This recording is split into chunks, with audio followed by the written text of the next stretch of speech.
තමයි මේ ප්‍රශ්නේ තාම හරියට පටන් ගත්තේ නැහැ. අපි තාම ඉන්නේ ප්‍රශ්නේ මුල.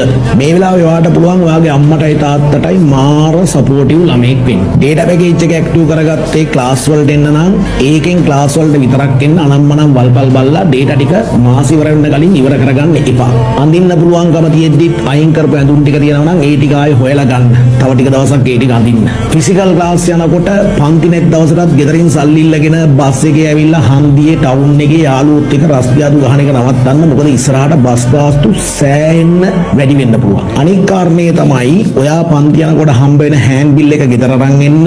ඔය පොත් ටික විනාශ කරගන්න නිකන් නාස්ති කරගන්න එපා. කටු වැඩ කොළ ටික ඉවර කරගන්න එපා. පරිස්සමෙන් පාවිච්චි කරන්න. මොකද තෙල් මිල වැඩි වෙනවා කියලා කියන්නේ පරිප්පැටේ නම් ගණන් යනවා. ඔයාගේ අම්මයි තාත්තයි මේ සමාජයේ මොන තරාතිරමක රස්සාවක් කරත් මොන තරාතිරමක බිස්නස් එකක් කරත් ඉස්සරහට ඒගොල්ලෝ හම්බ ගන්න හැම රුපියල් 100ම වැදගත් වෙනවා. ඔයා කරන පොඩි උදව්වක් ඒගොල්ලන්ට ඉදිරි දිනවලදී මහ විශාල උදව්වක් වෙන්න පුළුවන්. මම පන්ති ගාස්තු නම් කීරවත් වැඩි කරන්නේ නැහැ. තියෙන පන්ති ගාස්තුව අඩු කරනවා විතරයි. කීරවත් වැඩි කරන්නේ මේ වෙලාවේ අම්මටයි තාත්තටයි සපෝටිව් ළමයෙක් වෙන්න උත්සාහ කරන්න. ඒක තමයි ඔයාලට කරන්න පුළුවන් හොඳම දේ.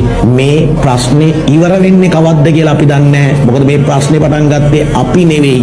මේ ප්‍රශ්නේ පටන් ගත්ත කට්ටිය තමයි දන්නේ ප්‍රශ්නේ ඉවර කරන්නේ කවද්ද කියන එක. ඒ නිසා එතකන් පවුලේ සාමය සතුට සමගිය අල්ලගෙන යන්න ඔයාගේ සපෝට් එක දෙන්න.